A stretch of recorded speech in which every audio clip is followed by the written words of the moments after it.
Good afternoon and welcome to the Sam Lacrosse Show. Happy Monday. In one of the most stunning political developments in recent American history, and probably all of American history, all signs are pointing to that 1 week from tomorrow, Zohran Mamdani will be elected, and definitively, I might add, as the next mayor of New York City. All signs point to this reality. There's no stopping this train now. It's too late. When Mamdani takes office in succession to Eric Adams, he will not only become the most powerful local politician in America, but one of the most important political figures in the world, holding the same office that Teddy Roosevelt, Rudy Giuliani, and Michael Bloomberg once held. A couple of months ago, Zohran Mamdani was a meme. A previously no-name city councilman getting elected to the mayor's office? No way. He's only 31 years old. It's impossible for someone that age to be able to bear the weight and burden of this responsibility. An immigrant Muslim communist running the financial capital of not only the United States, but the world, not 25 years after 9/11, the most radical expression of Islamic terror ever rocked the same city? When pigs fly. Maybe. But not anymore. Now, Mamdani has proven every single person who doubted his candidacy wrong. He can beat out establishment hacks like Andrew Cuomo, and convincingly so. He has been able to bear the weight of one of the most aggressive campaigns against his candidacy I've ever seen, rivaled only by people like Donald Trump and Robert F. Kennedy Jr. Once seen as a weakness, Mamdani has turned every single slander and smear against him into an effectively weaponized strength. However, to give Mamdani's critics some grace before we turn to why all of them were wrong, many of their criticisms about him are completely and totally legitimate. Zohran Mamdani is a very scary person, even if he doesn't seem so on the outside. People should be terrified of him, as they were of all other truly anti-establishment politicians. And as they were in some of their critiques of these folks, Mamdani is far from, and I would argue far more, able to levy criticism against. For starters, let's go with the most basic reason as to why one our Fox News boomer class loves to repeat. Communism doesn't work. And to their point, it doesn't. It never has, whether it was Soviet Russia or right now in China or whichever country of choice you'd like to pick throughout history. Communism, the transfer of wealth from the private sector to the public sector, impoverishes the citizens, particularly the middle class, which, in opposition to all the proponents of communism and socialism, are the people who get hurt by higher taxes, not the rich, which is why, by the way, quote-unquote, tax the rich is so stupid, because it does the exact opposite of that. This creates, by definition, an economic bifurcation of a class of super rich, which the wealth gets transferred to, and a much larger and far angrier class of destitute poor people. Given this, it should be stated plainly that Zohran Mamdani's policy, should be able to pass them through, will absolutely cripple New York City and the very people he's advocating for, the middle and working classes and the poor, mostly multi-ethnic in nature. It is that they who will bear the brunt of the economic catastrophe that is coming down the pike, as well as everything else that will inevitably come from economic collapse. Higher crime rates, for example, domestic violence, filthier streets, increased tribalism, and all other forms of suffering. The second reason as to why Zohran Mamdani should have never reached close to the New York City mayor's office is his now increasing attachment and exposure to radical Islamist ideology. For example, Mamdani has frequently posted pictures with a local imam named Siraj Wahhaj, who served as a character witness in favor of the 1993 World Trade Center bombing. If you look up some of his sound bites, you'll see him advocating for jihad, anti-white racism, and anti-Americanism. He doesn't hide it. It's what he believes. Ask yourself a question. Remember when Donald Trump almost got thrown in federal prison for paying a porn star for sex before he ran for president? When Tulsi Gabbard was thrown on a terror watch list for saying we shouldn't escalate a potential nuclear conflict with Russia or Iran? When Pete Hegseth cheated with a cocktail waitress before he became a born-again Christian and people like Tim Kaine used it as a bludgeon to slander his children? I sure do. Mamdani, if he were operating in a different environment, should get similar treatment. But he hasn't, and he's capitalized on it more effectively than anyone I've ever seen. To round things out, how about the pure absurdity of Mamdani in general? Remember the bench press incident where he couldn't get 2 plates off his chest? Or when he tried to cry about quote-unquote Islamophobia in front of a mosque but couldn't muster a tear? Or when he goes on X to post about quote-unquote queer liberation to make a point about defunding the police? No one has said the obvious thing, namely that he's ridiculous, he's unserious, he's a clown, a buffoon, a LARPing nonsensical fool who needs to go back to liberal arts school. But yet none of these things, not a one, have mattered at all. Zohran Mamdani, for all of his faults, and there are many of them, has successfully bobbed and weaved every single punch thrown at him. It's astounding. So in this show, we're going to be asking the questions not a single one of his critics have so far asked. Why is Mamdani, a committed communist, going to be soon running the most capitalistic city in the world? Why haven't we seen even a fraction of the blowback on his association with Islamic extremism, which is about as open and obvious as you can get? Why has no one called him out for being an absolute dork, particularly when young men are more politically active and conservative, by the way, than ever before? Well, the reason's simple when you think about it. Mamdani's critics, mostly Bush and Reagan-era Fox News-watching Republican boomers, made no attempt to understand Mamdani's appeal, particularly among his base. They are right in saying that all of the named examples and more are completely disqualifying to become the mayor of America's most important cultural city. But they are dead wrong in the opposite direction, that Zohran Mamdani, for all of their legitimate criticisms, is running on a platform that outweighs all of his faults, so much so that he's up in some polls by nearly 15 points. In fact, I'm going to take it a step further. I would argue that Zohran Mamdani as a whole is the most impressive political figure of my lifetime, more so than Donald Trump, more so than Barack Obama, more so than anyone I'd ever seen. Mamdani has outwitted the political devil at every turn. Everything he said would have been a death sentence for almost every other politician on the planet, and yet he's still standing and soon to be sitting in the New York City mayor's office. And I know this is a bold claim to make because Barack Obama and Donald Trump are both impressive in their own individual ways.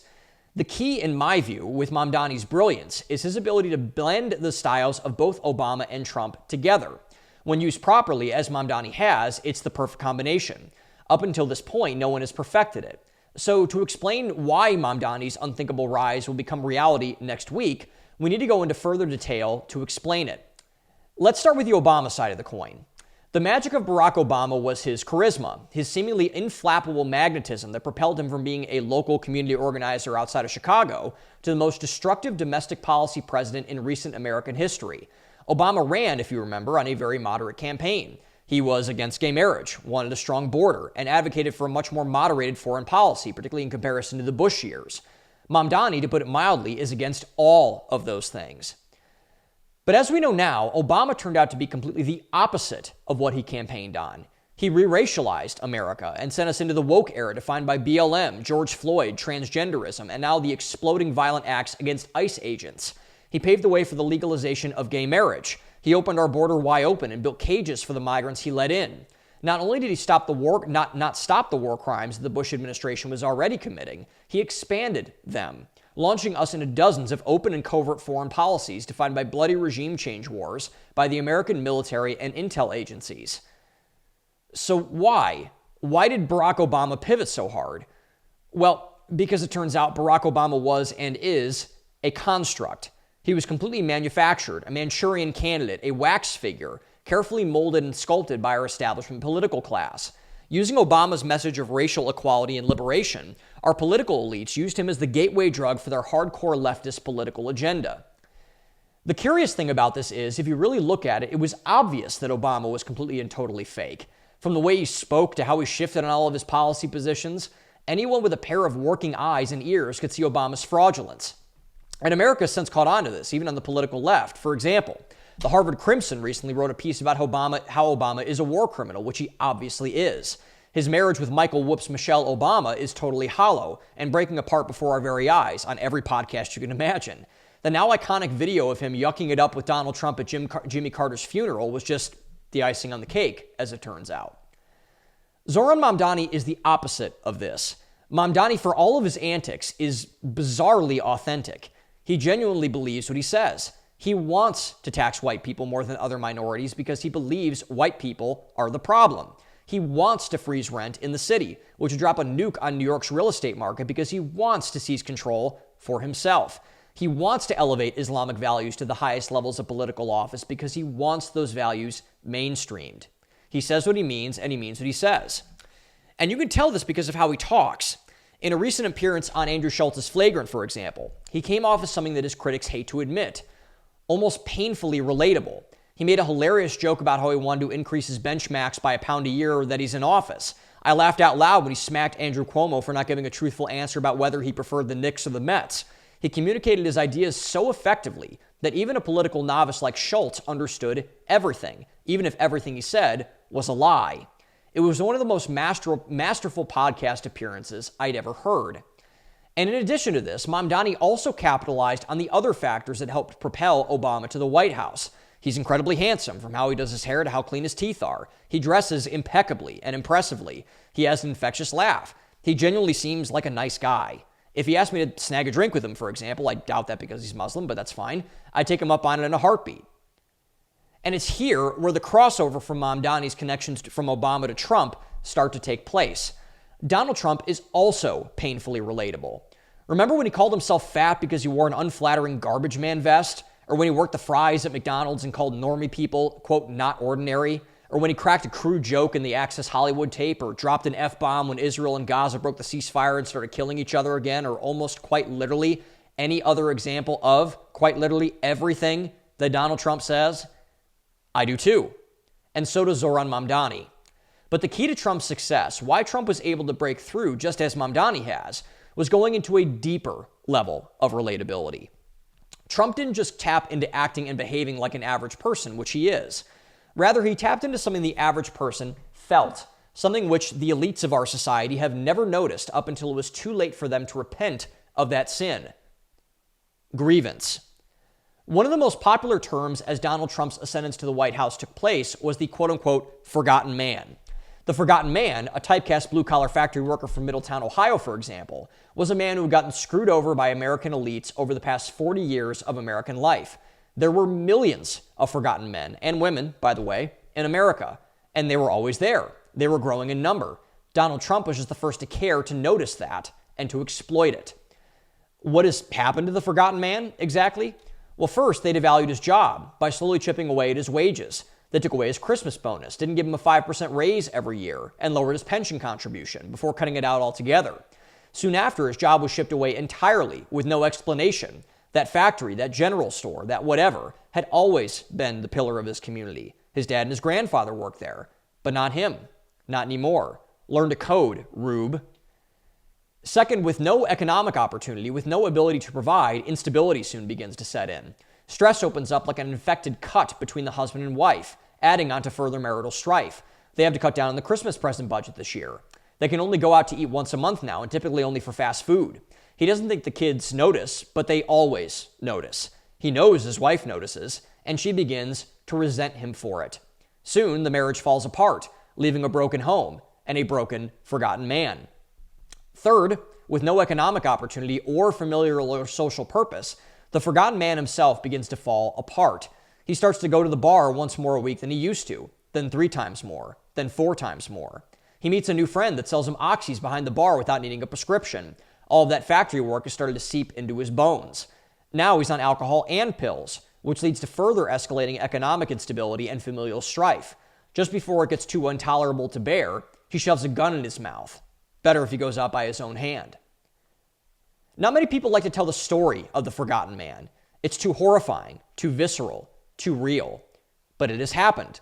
Donald Trump, who spent his lifetime overseeing construction sites and around middle-class people, has been noticing this for years.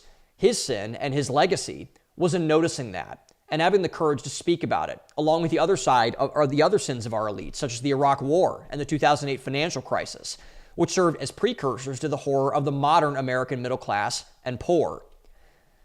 Donald Trump was fueled to the presidency because he noticed that people were angry, that they had an axe to grind, that they were frustrated with how things were going, that they wanted to break things. Donald Trump's modern cult following is based on the simple reality that he was, finally, the person that helped the forgotten man of America finally break them. Zohran Mamdani noticed a new forgotten man in America. What has happened to him? First, you tell him that he can be whatever he wants. Just quote-unquote trace your dreams and quote-unquote follow your passion and quote-unquote do what your heart desires. It's like a Disney movie, only with a gender studies degree from Oberlin and endless numbers of people who want to enable you in it. The new forgotten man, then too young enough to know better, has no idea what's coming. Second, to finance that delusion, you send him to an elite college, like Oberlin, by saddling him with hundreds of thousands in student loan debt. His parents, more than likely, were the first generation of forgotten men. Not like they could afford it anyways. They had no other choice. Can't declare bankruptcy, 30-year terms, what does it matter anyway? You'll find a way to pay it back eventually, is what he was told. Third, rather than build an economy for the American worker to thrive, as it had been since the country's founding, America's economic elites back-engineered the game. The economy was debt-infused and financialized, particularly in the aftermath of the 2008 financial crisis. Now, instead of pursuing art history, as their dumb and idiotic parents told them to do, the new forgotten man was a barista by day and driving DoorDash by night while trading Coinbase in between stops. The American dream, as F. Scott Fitzgerald most definitely didn't describe.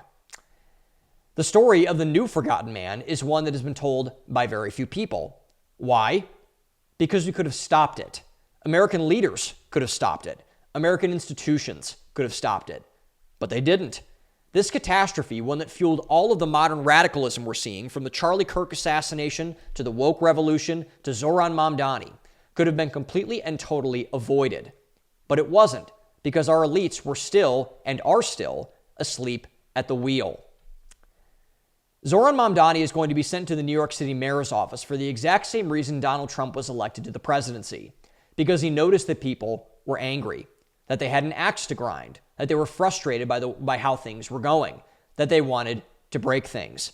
Zohran Mamdani's modern-day cult following is based on the simple reality that he was, finally, the person that helped the new forgotten men of America finally break them. Not many people like to tell the story of the new forgotten man. It's too horrifying, too visceral, too real. But it has happened. Zohran Mamdani, who has spent his entire political career from his first job analyzing this issue of seeing people his age unable to buy a home, to start a family, to have any hope of any future at all, saw it and capitalized. More importantly, he has seen who has caused it and is now aiming the ire of an entire generation directly at them. This is why all the talk of he's a radical and none of his policies are going to work are falling on deaf ears. It doesn't matter how radical Zohran Mamdani will be once in office, just as it didn't matter how quote-unquote radical Donald Trump was on his political campaign.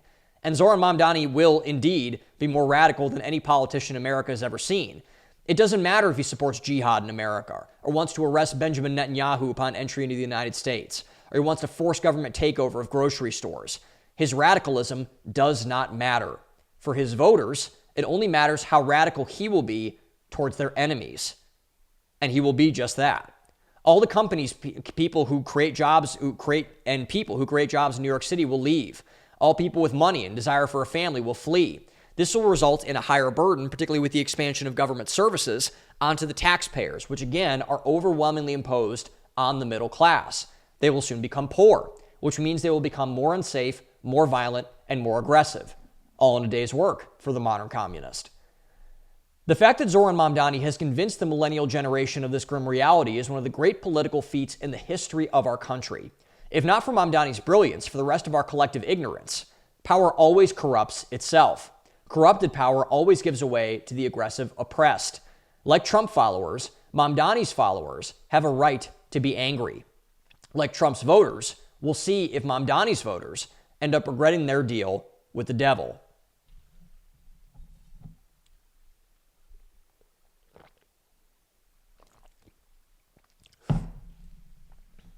Okay, so who are Mamdani's voters? I think that's a very important thing to realize. So I've talked a lot about who has helped propel Zohran Mamdani to get to this place, and I think that conversation is really important, and I think that it's something that we need to discuss, we need to talk about to really understand what is actually going on here.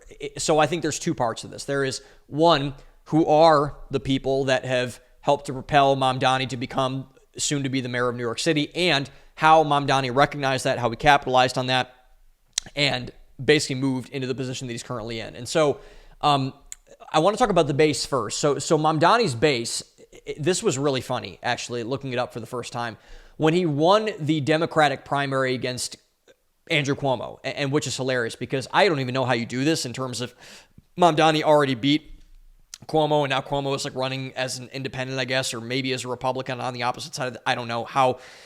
Like, our political system is so corrupt in that way. Like, I don't even know how that's possible, but it's possible, apparently. And so, Mamdani, it was really, really funny when he won the Democratic primary against Cuomo. And you know, the vast majority of people who you would think would vote for someone like Mamdani. And so you look at him, it's like, okay, African immigrant from I forget where, I think he's from Uganda, or from Uganda, I think. And so he's a descendant of African immigrants. I believe his mother might be Indian. That's why, I believe he's partially Southeast Asian and then partially African. But he's descendant from people who are from Africa. And so they immigrated to this country, and then Mamdani was immigrated here as well. And so he's a Muslim, he's African, he's Southeast Asian, and he's liberal, he's all these other types of things. And so you would think, and I thought, okay, the vast majority of people who are going to vote for this guy are going to be the Muslim population. He's been very anti-Israel, very critical of Israel. Some would say anti-Semitic. I'd probably agree with that. Or black people. So you would think like Middle Eastern folks, Muslims, black people, maybe Indian people in that capacity. But when he won the primary against Andrew Cuomo, it wasn't that at all. Because the overwhelming percentage of people who cast a vote for Zohran Mamdani were overwhelmingly young, white, liberal millennials. Like, I literally had to do a double take at the date. I was like, what? Like, how is that possible? He won more of them than Andrew Cuomo did. And I was like, okay, is this right? Because many people saw this. I remember Megyn Kelly did a segment on her show about this. I know a couple other people did a show about this, or a segment about this after he beat Andrew Cuomo, because that was really the red pill moment for a lot of people of, oh my God, this guy's going to actually win. But I really wasn't that shocked about it, to be honest. Like, I really wasn't. And the reason for this, and the reason I was not shocked about it, is because the people that voted for Mamdani, the people that really pulled the lever for him to go ahead and just break New York City, because I'm peeved about a lot of the stuff that's happening there. The reason for the votes for Mamdani from an overwhelmingly, again, young, liberal, white people is that they are the new forgotten men and women of America today. And so let's contrast the old and the new forgotten man in America today. The old forgotten man, the one who voted for Donald Trump, was, like I mentioned, like the blue-collar Midwestern factory worker or union worker or law enforcement official, who mostly, Gen X, white, middle class to lower middle class, who basically said, this country is not working for me anymore. I got lied to, I got screwed, and therefore I'm going to throw everything behind this guy as a throbbing middle finger to the elites of our culture, as Tucker Carlson wrote about in his great book, Ship of Fools.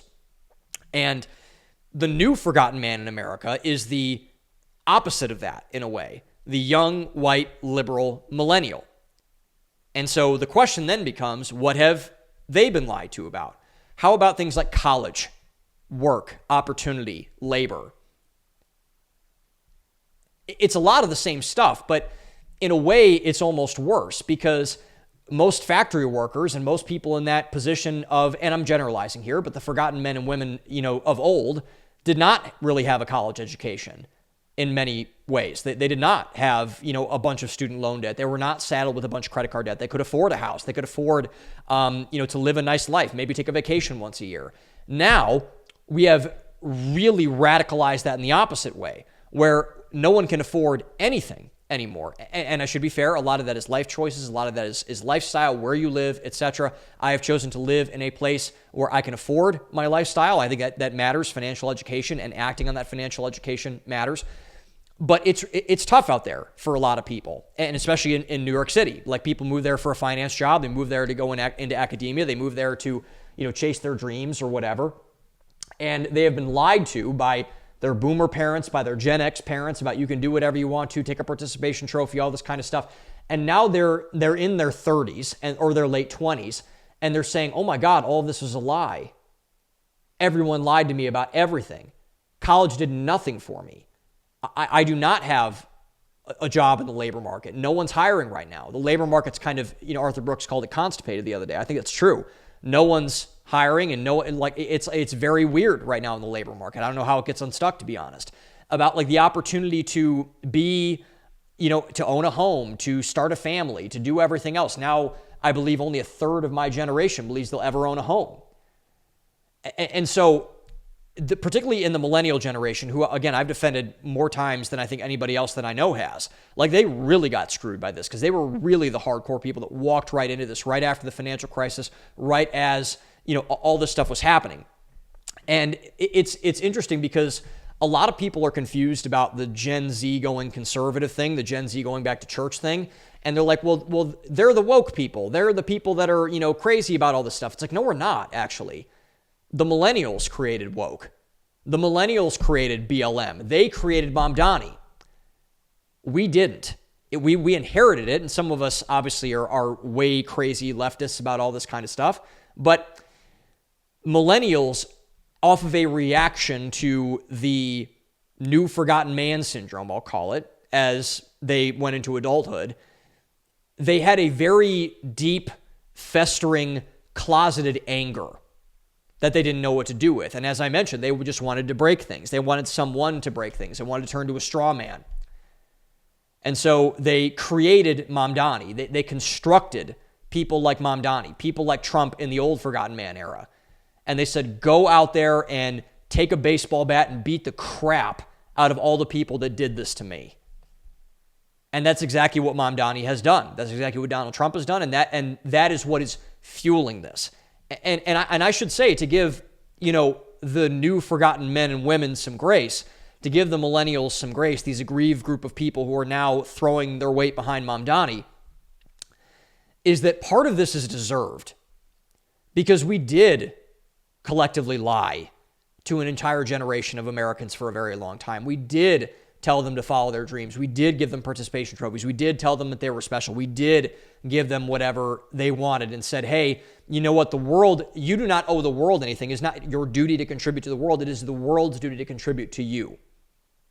Which is, it's like, that's so sinful. Like, that's so wrong. But yet we told that to so many people. And we just said, you know what, highest, educational achievement you can. I don't care how many loans you need to take out. I don't care if it's 150,000, 200,000, 300,000, whatever. I don't care. And so a part of that we need to understand, and we need to come to terms with as Americans that we lied to this generation of people. We lied to these folks, and we need to atone for that. Like, we really need to atone for that.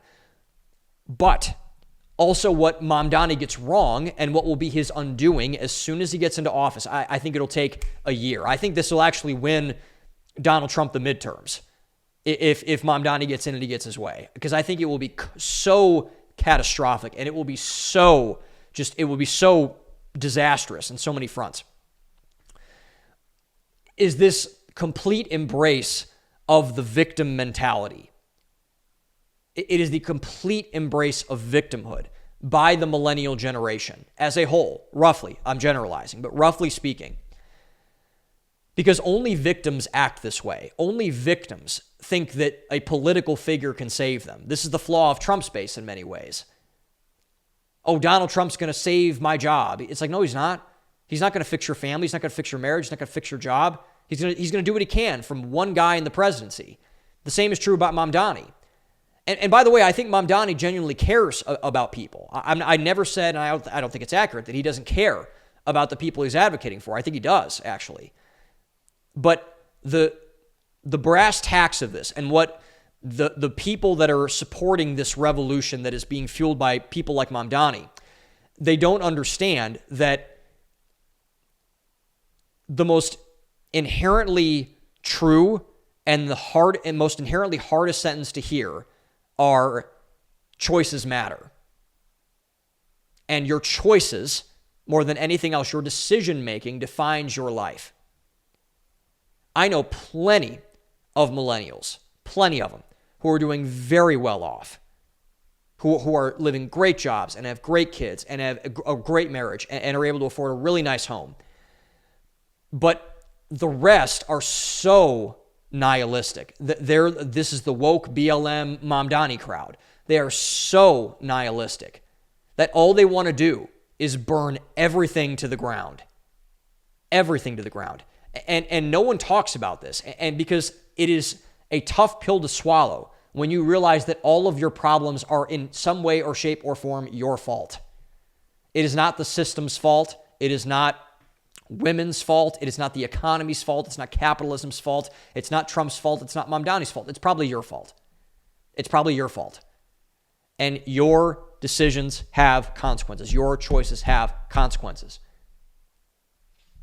And part of that is true with the millennials. But also, to give them some grace, there's two sides of this coin. Should millennials have made better decisions so they do not have to turn to someone like Mamdani who's going to make their situation worse? Yes. But this should be a massive wake-up call to all of us.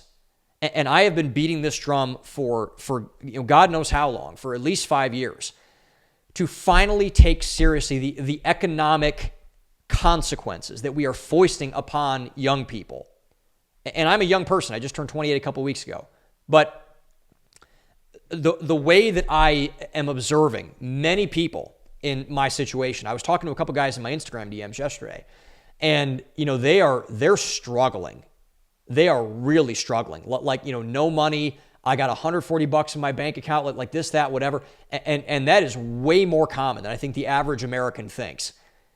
And so all of the old sayings of pull yourself up by your bootstraps, just work harder, it doesn't resonate, for one. And I don't think it works anymore. I just don't think it works anymore. And people are saying, like, well, the government can't fix you. It's like, well, dude, the government partially caused the problem. You don't think the bailout of the banks had any effects on this? You don't think the COVID stimmy packages caused any of this to get worse? Of course it got worse because of that. And no one has attempted to right that wrong. No one has apologized for any of that. One person, I think a low-level financial official at one of the big lending companies, went to prison for the 2008 financial crisis. One person who had nothing to do with it from a broad perspective.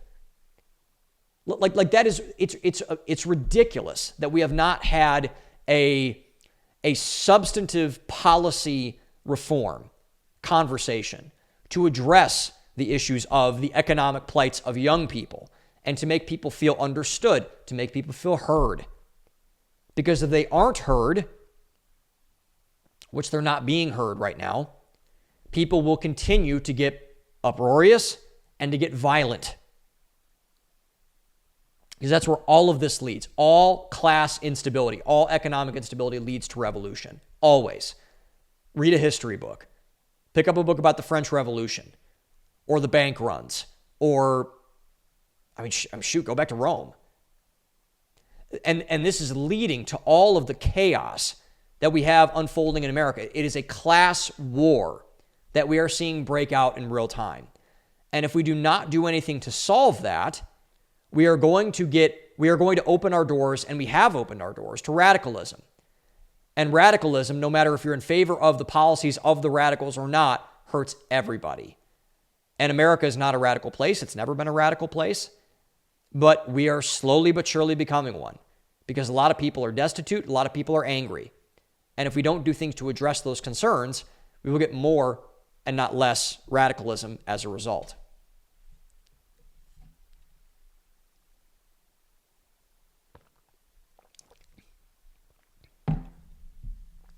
And one of those radical things that we're seeing, which I've never talked about this because I wanted to learn more about it. I wanted to be very careful about the way that I talked about this. But the second part of Mamdani's base, this came out, and I was shocked by this.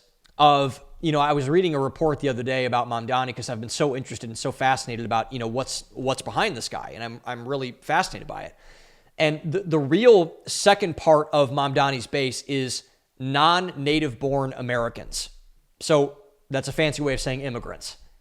Immigrants are very, very supportive of Mamdani, especially from Middle Eastern nations, Muslim nations, African nations in New York City. And I think this brings up a couple of things that we need to begin to address. So I personally have become far more hawkish on immigration than most people, even most on the right, by the way. But I really thought this was interesting because, I think it's not only illegal immigration that needs to be cut off. It is also, in my opinion, legal immigration that needs to be cut off for a while. We need to get our stuff straight. We need to get everything in order here. And so I'm very hawkish on the immigration issue.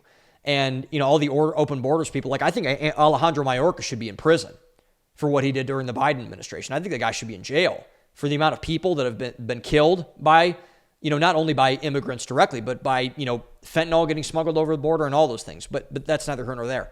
But particularly in the case of Mamdani, given his association with radical Muslims like that, imam that we talked about earlier, and the really interesting and I think concerning events in Dearborn, Michigan, among other cities, it brings up, I think, a larger discussion about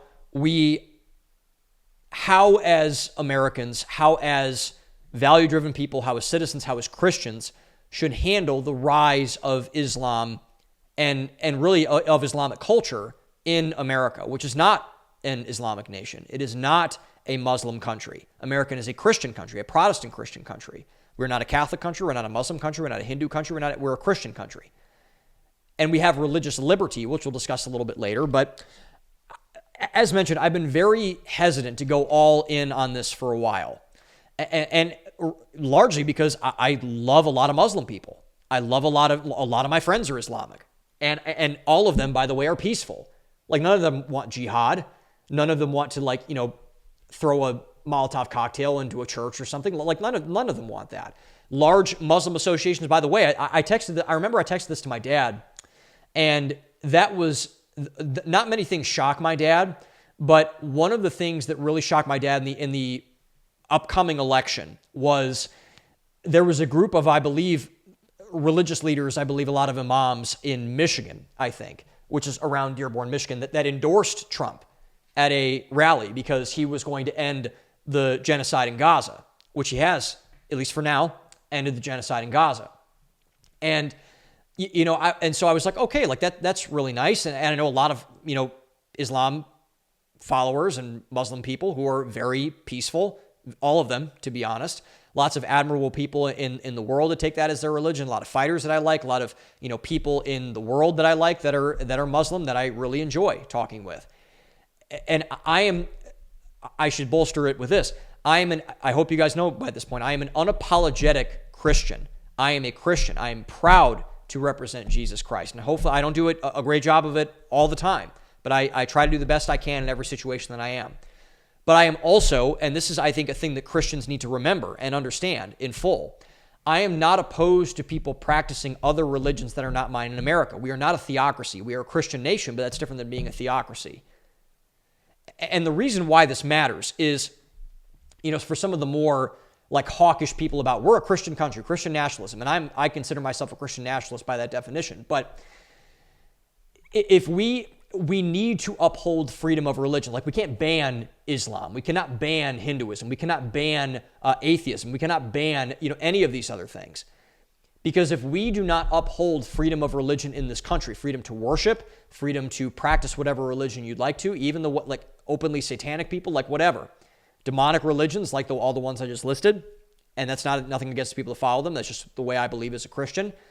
If we don't uphold freedom of religion, some radical could get into the court system, into the White House, and outlaw it and say, nope, we are only a Christian country. We are only a Muslim country. We're only a Hindu country, which is something I'm completely opposed to. We need to be very, very careful with how we frame this discussion. We cannot and should not ban other religions and say that, it is not lawful to practice. That's no different than Sharia law. That's no different than radical Christian orthodoxy that had people thrown into, vats of boiling oil. We do not get people to become Christians by the way of the sword and by the way of force. We get them through, obviously, what Jesus did for us on the cross. That's what we believe. But we need to understand the fundamental nature and disagreement of the value systems in place and that we place on both things. And I think, in fact, I know, the best example of this is Europe. So Europe, in my estimation, has fallen completely. I think Europe's done. I think they're cooked. I do not think that Europe is going to recover at all from the descent into this multicultural, quote unquote, experiment that has happened inside of that continent. And what it's being completely decimated by primarily, other than horrendous leadership and bad policy, which is everywhere in Europe, like no one's doing this right, are Muslims who have not assimilated. And again, they have been aided and abetted by policymakers who chose quote unquote tolerance or quote unquote multiculturalism over cultural maintenance, cohesion, stability. They just said, nope. Europe is open for cultural business. Come on, they don't even, what is a European? We don't know. We like Indian food. We like, hummus. Whatever. And they just opened their borders and let everybody into that continent. And they are now really regretting that decision because they let a lot of people, partially enabled by us, by the way. I talked about this a couple shows ago in terms of the war on terror. Like partially because we blew up the Middle East and a lot of very well-meaning people said, I'm going to flood to Europe to get some stability in my life. And a lot of Muslims in Europe have assimilated, but some have not, which are leading to a very concerning level of both anti-European sentiment and anti-Muslim sentiment. And it's caused Europe as a continent collectively to fall into, again, like a genuinely like a suicidal death spiral. And I don't think they'll pull out of it. Like, I remember I went to Europe earlier this year for the second time, but like real, like Western Europe. I went to Italy for a trip. Probably about 7 or 8 years ago now, but I went to Britain and I was in London and I saw a bunch of things and I talked to a bunch of people who live there and I found it fascinating and I liked a lot of the people that I talked with, but I don't see a way out of it. I think there's too much instability. I think a lot of it's going to be very fast, and I hope they can, because I want people to live in peace, and I want Europeans to have peace. I want Middle Eastern people to have peace. But bringing it back to the can Islam and Western civilization coexist thing. One, I don't like the word Western civilization. I think because if Western civilization, by the way, is defined by Europe, I don't want any of that. I want American values. So I'm going to focus on American values because I don't want to focus on Europe. They're done. They're cooked. So can Islam and American civilization coexist with the American value system? And as a whole, I do not believe widespread institutionalized Islam can coexist. Again, this is a Christian country. It was founded by Protestant Christian values. And it should stay that way. It was not founded on Jewish values. It was not founded on Catholic values. It was not founded on Hindu values, on Islamic values. Protestant Christian values. And it should stay that way, because if we mess with that wiring deeply in that system, God knows what's going to happen if that goes away. And I don't want this to be an Islamic country. I want it to be America. I want it to be as it was for the entirety of its existence. And by the way, a lot of Muslims have found a home in America, and I want them to find a home in America. Again, I really enjoy a lot of Islamic people. Like, I think a lot of them they have wonderful families. They're wonderfully nice people. Most of them, all of them that I know, actually, all of them, incredibly nice people, gracious. They don't have hatred or bigotry towards anybody. I have never once, and this is the funny thing, like all the talks about, like, oh my gosh, radical Islam. I've never met a radical Muslim, like, in my life, never. And maybe it's because I'm sheltered or whatever, but I've been around the block, man. I've been all over this country. I've met thousands of people. I've been to a bunch of different events and everything like that. I've never once met a radical Muslim. Never once.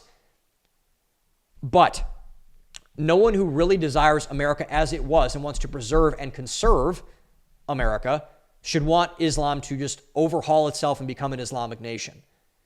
Because if we lose that, we lose everything else, which I am not okay with at all. I'm sorry, I'm not. And I don't think anybody should be. Should we have freedom of religion? Yes. Should Muslims be able to live in peace in this country? Yes. Should they be able to pursue the American dream? Yes. But should we invert the entire system of American policy, government, whatever, to now be a purely Muslim nation? No, we should not be. And I stand very firmly on that fact, and I think we should be very concerned about that.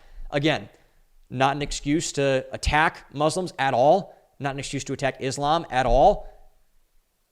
People should be allowed to worship who they want to worship, just as Christians should be allowed to, just as Jews should be allowed to, and Hindus and all the other religions that we have in this country.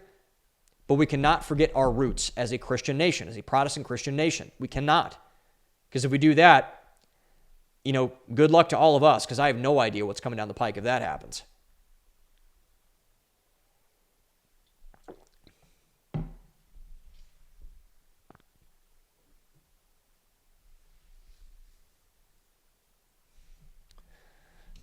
Okay, so Mamdani, I think, is a canary in the coal mine for a lot of things. And what's interesting about really the breakout of Mamdaniism is that it kind of mirrors this civil war that's breaking out in MAGA, I think. Because the MAGA civil war, as it's been documented, for I think a good while now, I've talked about it a lot on this show, a lot of other shows have talked about it. There is a war on what MAGA is MAGA, who is not MAGA, all these things. And it's breaking out, and it's breaking Trump's base into multiple, they all want Trump's attention, by the way, and no one can, don't let anyone tell you that they don't. They want Trump's attention, that they want, political civility, all that kind of stuff. And you have Tucker Carlson's taken, Ted Cruz and Mark Levin and Marjorie Taylor Greene and Candace Owens, Nick Fuentes, all these people. And normally, I think this is actually very healthy, by the way, for any group of people. Like, you need to have room for disagreement and open debate and discussion. And I think this, I kind of raised that point in the conversation we just had on, Islam in America. And I should also say that the lack of diversity of thought, the lack of heterodoxy, the lack of debate, discussion, has turned the modern left into a full-on death cult, as far as I'm concerned. It has turned them wildly radical because you can't dissent. Dissent is not allowed in the modern left. It is not. And if you take that away from the right, you're going to have a hegemonic leviathan of thought. And this is how you get all the crazy woke stuff. Any stepping outside of the boundary and you get struck by lightning immediately.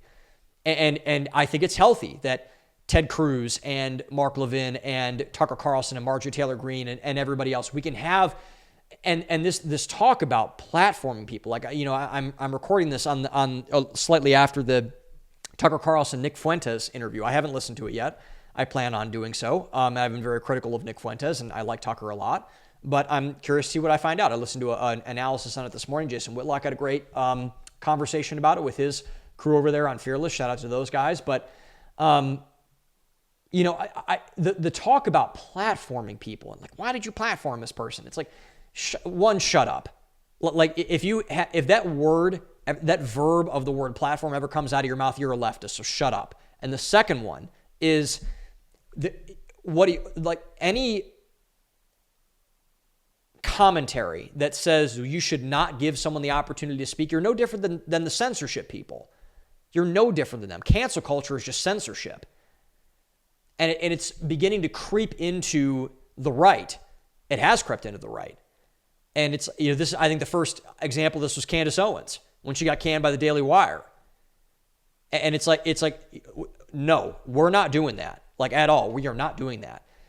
And so this is what I think is the disturbing part of the MAGA civil war, is that if your unity is divided at its core, just as it is on the left, you will have to look to the future beyond the initial founding of the movement. And really what the MAGA split is all about. Because Donald Trump, for all of his talks about running in 2028, I think it's really funny, actually, how people get so worked up into a tizzy about this. What the split is really about are people who are truly MAGA, and everyone's saying this, so this is not a controversial thing to say, versus people that want to use MAGA as a tool for their own agendas, their own ambitions, their own political futures, whatever they want to call it. So there's all of it. It's kind of almost in a way where it's like, when I was growing up, I had very little diversity in my schools growing up. And I had a couple of black friends who I really enjoyed, and I just saw them as, they're people. And so, but what some people would say, and thank God I never said this because I thought it was always so offensive when people said this, was it's very similar in my view to when people would say to one of my black friends, and I grew up in a middle-class suburban area outside of Cleveland, was that, oh, you're acting white. Like you're a very white black guy. And I'm like, one, what the heck does that even mean? And two, it's like that's so offensive. It's like that's such a bad, like that's a racist thing to say, by the way. It's like, you're black and you act like, what does acting white mean? What does acting black mean? It's like, it's so absurd and ridiculous, and it's offensive and all those things. But it's like, you're not real MAGA. You're fake MAGA. You want to use this, blah, blah, blah, blah, blah. And so a lot of this, I'm like, okay, let's get to the meat of the discussion. Like, what does this actually mean? And the way to tell this, and the way to tell the real from the fake in terms of how they relate to MAGA, who's really MAGA and who's not, is to simply, in my view, do an assessment of who is saying something and why. And I think this is true of anything. Like if anyone has an opinion, like why are they saying that and what are they saying and who is saying that, all that stuff matters. And so, I was listening to Tucker talk to Marjorie Taylor Greene a couple weeks ago, and I listened to that, I think over the weekend it was. And Tucker made this point, and Marjorie Taylor Greene made this point too, about if someone hates everything that Donald Trump says he wants to do and then does the opposite, that person's not MAGA, obviously. That's why so many of the people in D.C. that are sucking up to Donald Trump right now, so many of the media people that are sucking up, the Fox News types that are sucking up to Trump right now, that's what they want to use MAGA to further their own agenda. That's why Ted Cruz, Mark Levin, Lindsey Graham, they're all fakers. They're all fakers. Because they do nothing but talk out of both sides of their mouth about everything. Every time, like they're not MAGA, but they're too, and by the way, all of them are too afraid to say it to Trump's face. They love to put out tweets. They love to go on podcasts and say that like Tucker Carlson's an anti-Semite or something, which he clearly isn't. But they will never have the guts to say it to Donald Trump to his face. At least Tucker and Marjorie Taylor Greene talked to Donald Trump.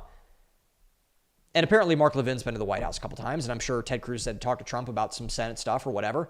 And, God help me, he's in my state. So, that's great. But anyways, what this is about, at the end of the day, I don't want to get too deep into this because I think the whole discussion is really stupid, to be honest, but I thought it was interesting to compare with the Mamdani thing, is what this is really about is about power.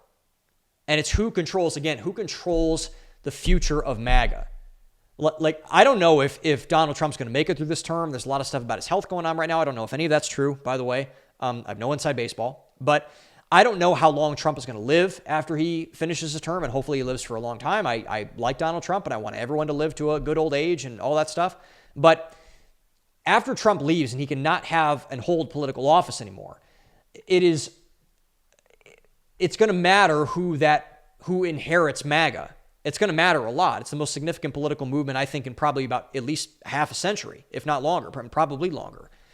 And what these people are seeing in the MAGA movement, they're seeing what's happening to the left and what's happening to the left with Mamdani, with AOC, with the squad, with all the radicalism over there, and they don't like it. And the reason why is that our elites are basically a uniparty. They're not different really in any other ways but the names they wear on their jerseys. And I think a lot of that's dying, and we're at least getting more authentic people. Like I praise God for that in a way. But they're really not any, like the older folks, like the McConnells and the Pelosi's and the Lindsey Grahams and the Dick Blumenthal's and all the folks up there. They're really not that different from one another, except for, they're a Democrat, quote unquote, they're a Republican, quote unquote, which really doesn't mean anything anyway, by the way. But the main goal is to stay in and increase their power and control, which they can do and which they have done by hijacking institutions like MAGA is the latest one that's being warred over to make it so. They did it with education. They did it with government. They did it with, every possible institution you could probably, suffice to say. And I think we need to be aware of this, and we need to stop it. Because who controls the levers of power, the institutions, is who controls the future. And we cannot let them fall into the wrong hands, because if they fall into the wrong hands, like, it's over at that point. Like if Ted Cruz is going to be the arbiter of MAGA going forward, like we've lost the plot, and we've just lost the plot, and we cannot by any stretch of the imagination let that happen at all with anything, but especially with something that means so much to so many people.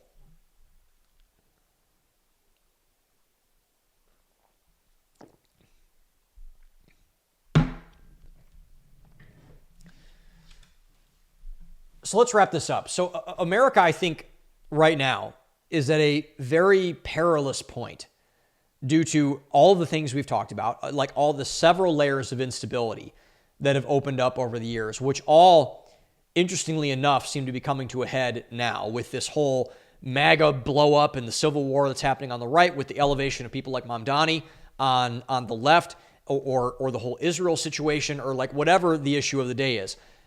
None of this is good if it sustains itself over the long term. We should hope that this is a blip, because long-term instability destroys everything. It destroys countries. It destroys everything. And we need to find a way to fix it.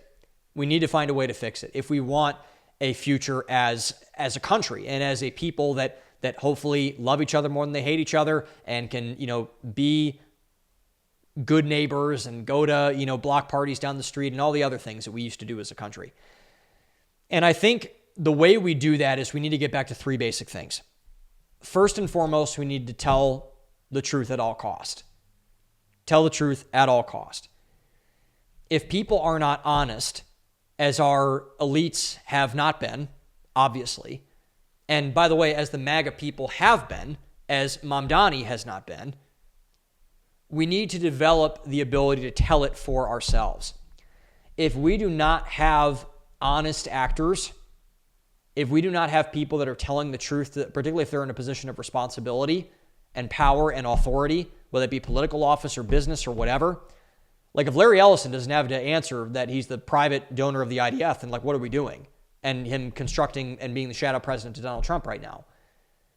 If we do not have people that are honest in positions of authority, we do not have the ability to correctly navigate the future, which will cause us to crash and burn in that future. It just will. And then on top of that, when we have people that are honest, and we're seeing this, I think this is one of the really good things that's happened since Trump has gotten back into office. We are now needing to hold people accountable to act on the truth, to act on reality.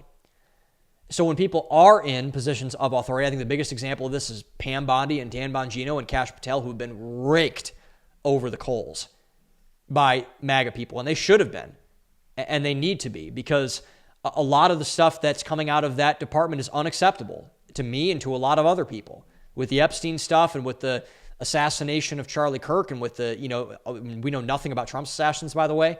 Like, we need to hold people's feet to the fire to get what we voted for, to get what we want. And so this is not being violent. This is not threatening them. This is not doing any of the sort. But we need to hold people accountable to act on the truth.